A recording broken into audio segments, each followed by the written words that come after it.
Pemirsa, sebanyak 211 P3K dari tenaga kesehatan dilakukan pelatihan dan pembekalan sebelum melaksanakan tugasnya sebagai tenaga kontrak kesehatan pemerintah Kabupaten Ogan Komering Ilir.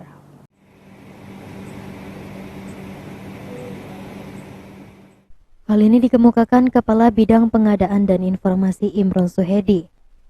Menurutnya, pengarahan pembekalan dan pelatihan dilakukan Badan Pegawaian Pendidikan dan Pelatihan Kabupaten Oki kepada 211 tenaga kontrak P3K Kesehatan.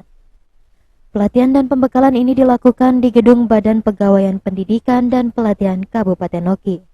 Sebanyak 2 gelombang dimulai hari ini, Selasa 27 Juni 2023. 211 tenaga P3K Kesehatan ini dikontrak selama 2 tahun. Pelatihan dan pembekalan ini untuk modal laporan kinerja para P3K.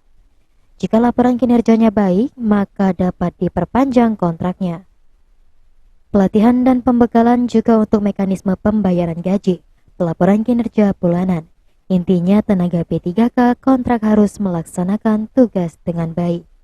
Kerja bulanan bagi P3K, karena sama-sama diketahui secara aturan bahwa P3K itu masalahnya adalah tenaga kontrak, mereka diberikan target kinerja yang harus dicapai sesuai dengan masa hubungan berjalan kerja.